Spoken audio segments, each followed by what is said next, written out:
The story of the Benny Hill Show is often remembered as a mixture of mass popularity, slapstick brilliance, and eventual cultural controversy that reflected changing social attitudes toward comedy.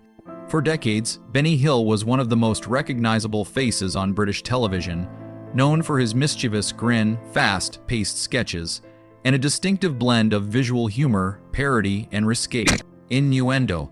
The show's appeal stretched far beyond the United Kingdom, reaching audiences in dozens of countries and becoming a rare example of British comedy with truly global recognition. Yet behind the laughter, a gradual shift was taking place in how audiences and critics interpreted his style of humor. What once felt cheeky and harmless to many viewers increasingly began to feel outdated, even offensive, to others as cultural expectations evolved. The Benny Hill Show, which ran in various forms from the 1950s through the late 1980s, became particularly associated with its chaotic chase sequences, exaggerated physical comedy, and suggestive visual gags. These elements were central to its identity and success, but they also became the focus of criticism in its later years. As television moved into a more modern era of storytelling and social awareness, Hill's comedy rooted in music, hall traditions, and early television variety formats began to clash with emerging expectations about representation and taste. This tension eventually contributed to debates about whether the show still belonged in mainstream broadcasting. While its cancellation in 1989 cannot be attributed to a single moment alone, the growing backlash against certain sketches and recurring themes played a significant role in its decline. Understanding this trajectory requires examining not only the controversies, but also the life, influences, and creative environment that shaped Benny Hill himself. Early life and family roots in Southampton. Alfred Hawthorne Hill, later known to the world as Benny Hill, was born in Southampton, England, in 1924, though some records suggest 1925. He grew up in a working-class household that nevertheless carried traces of performance tradition and theatrical influence. His grandfather had worked as a circus clown, a detail often cited as an early indicator of the entertainment lineage that would later shape Hill's comedic instincts. His father worked in a surgical appliance shop, a profession grounded in practicality rather than performance, while his mother provided a stable presence in his upbringing. This blend of ordinary domestic life and inherited performance heritage created an unusual backdrop for his early development. Southampton in the early 20th century was a busy port city, exposed to diverse cultural influences and constant movement of people. This environment contributed to Hill's observational awareness, particularly his sensitivity to human behavior, physical quirks, and social interactions, all elements that would later become central to his comedy. From an early age, he showed an interest in music, humor, and mimicry, often entertaining those around him with impressions and exaggerated characterizations.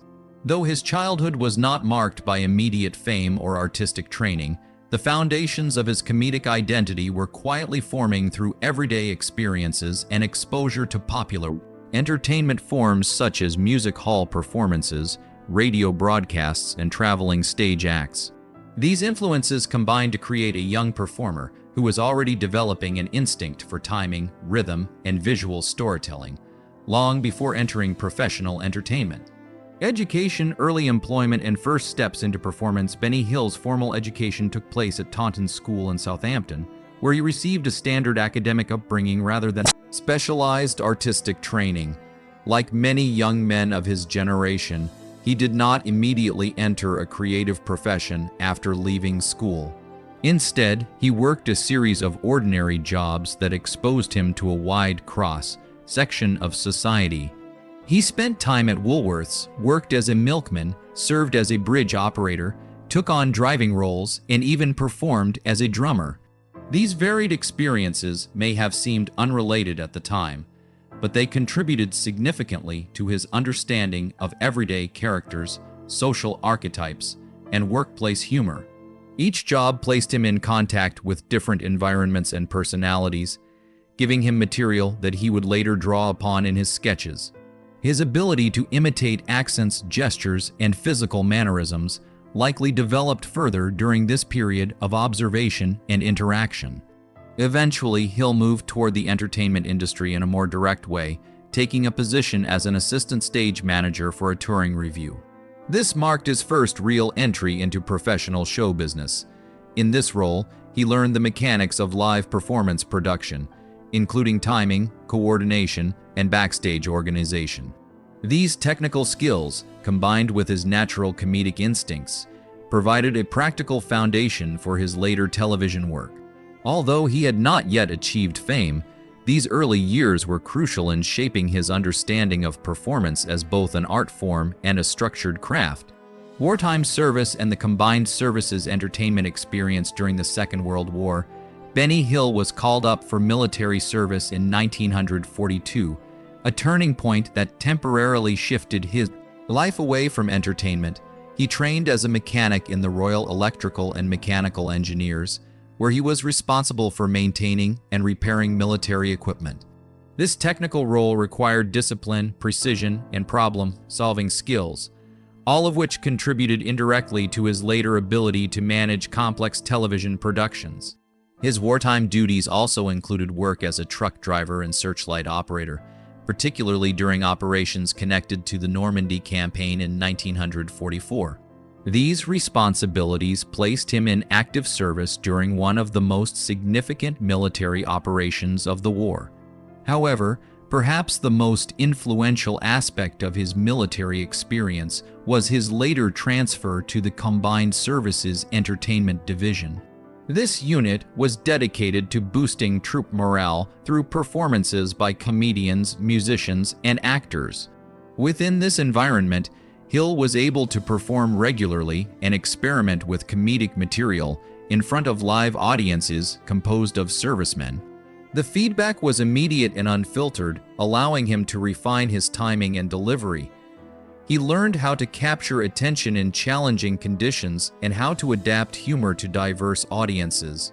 This experience became a formative stage in his development, bridging the gap between amateur performance and professional entertainment. By the end of the war, Hill had gained not only technical discipline, but also a clearer sense of his identity as a performer. Post-war influences and the formation of a comedic identity after the war, Benny Hill returned to civilian life with a growing ambition to pursue entertainment full-time. His comedic style was heavily influenced by British music hall traditions, which emphasized physical comedy, exaggerated characters, and direct audience engagement. He also admired performers such as Jack Benny, whose name partly inspired his own stage identity. These influences helped shape Hill's approach to humor, which often relied on visual storytelling rather than complex dialogue. During this period, British entertainment was undergoing a transition, with radio still dominant but television beginning to emerge as a powerful new medium. Hill adapted to these changes by developing a flexible performance style that could work across formats. He experimented with impressions, satire, and sketch-based comedy, gradually refining the elements that would define his later success. His ability to observe everyday life and transform it into comedic scenarios became one of his strongest creative assets. He also developed recurring character types that reflected social stereotypes, such as authority figures, everyday workers, and exaggerated personalities. These archetypes allowed him to build recognizable comedic situations that audiences could immediately understand. By combining traditional stage influences with modern media opportunities, Hill was laying the groundwork for a career that would soon expand into radio and television, where his talents would reach a far wider audience. Radio breakthrough and early public recognition. Benny Hill's first significant break came through radio, a dominant form of entertainment in post-war Britain. His debut appearance on Variety Bandbox in 1947 introduced him to a national audience and demonstrated his ability to deliver humor effectively without visual support. This required strong vocal timing, clarity, and the ability to create comedic imagery through sound alone. Radio allowed Hill to experiment with characters, sketches, and comedic timing in a structured yet flexible format.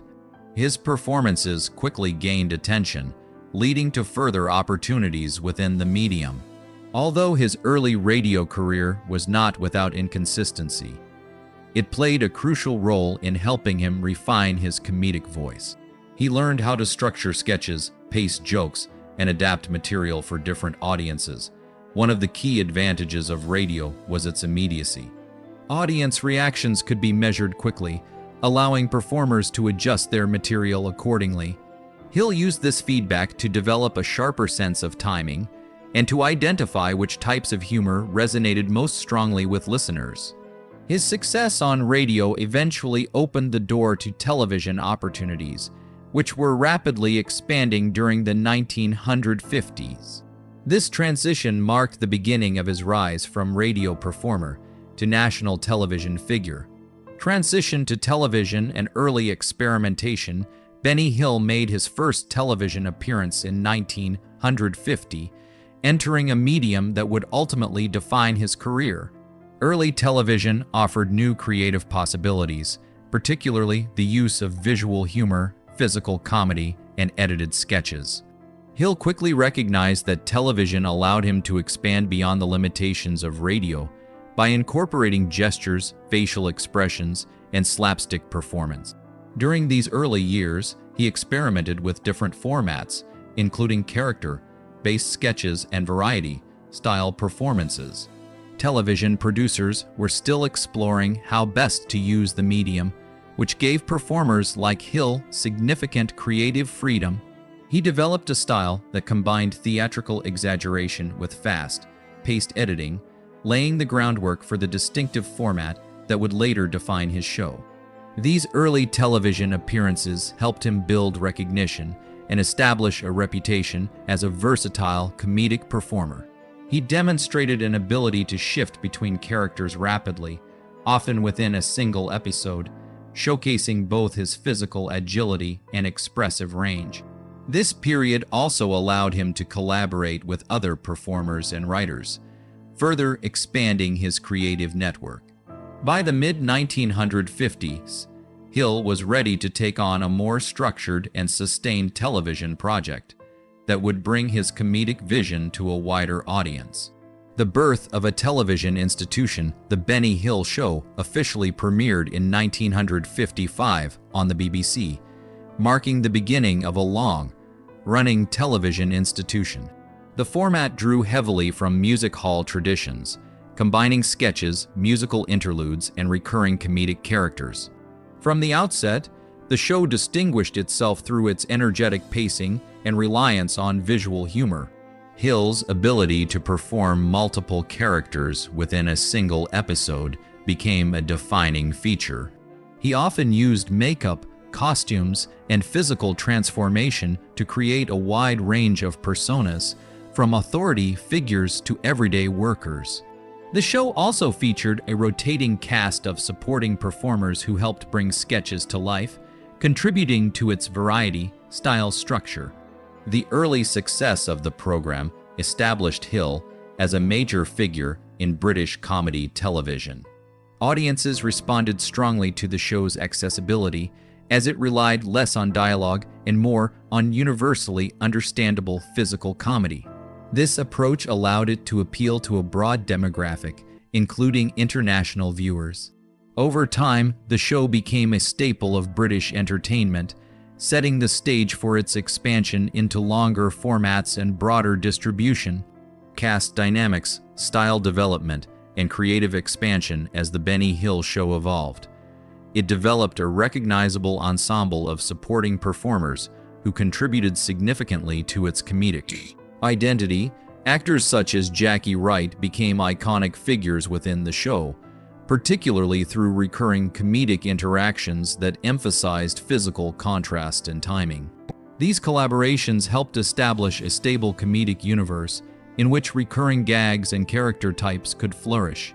The show's style became increasingly defined by slapstick humor, parody, and rapid-fire visual sequences.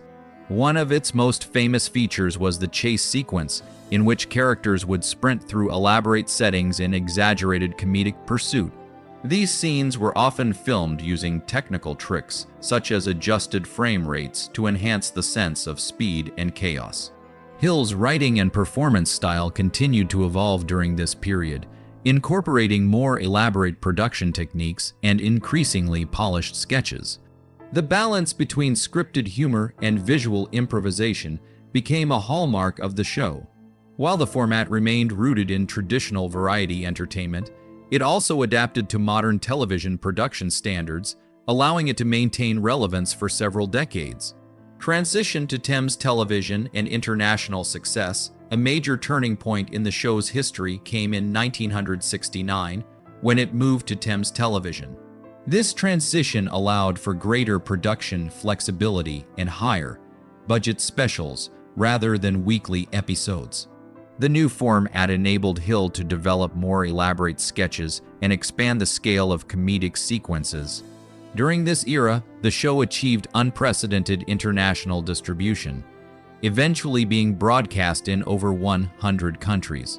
Its reliance on visual humor made it especially suitable for global audiences, as it required minimal translation. Hill became an international television personality, recognized far beyond the United Kingdom. The production quality improved significantly, with more sophisticated sets, costumes, and cinematography. Hill's creative control also increased, allowing him to refine his comedic vision. However, as the show grew in popularity, it also began attracting more critical attention. Some observers praised its inventiveness and universal appeal, while others questioned its reliance on sexualized humor and repetitive stereotypes. Despite these criticisms, the show remained highly popular throughout the 1970s and early 1980s. Its global reach solidified Hill's status as one of Britain's most widely recognized entertainers, even as cultural attitudes toward comedy began to shift. Controversy, cultural backlash, and changing sensibilities. By the late 1980s, the comedic style of The Benny Hill Show increasingly came under scrutiny.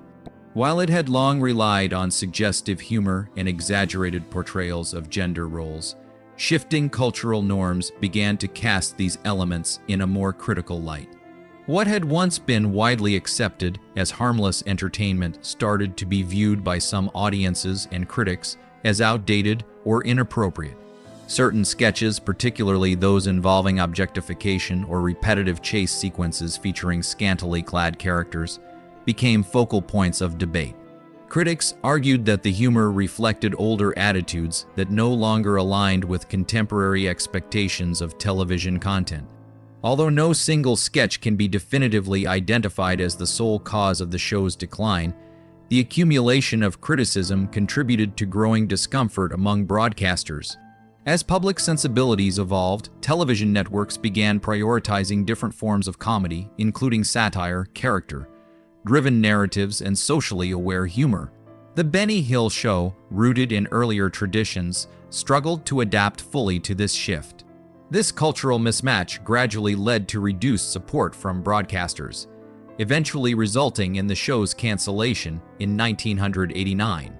The end of the series marked not only the conclusion of a long-running program, but also a broader transition in comedic tastes.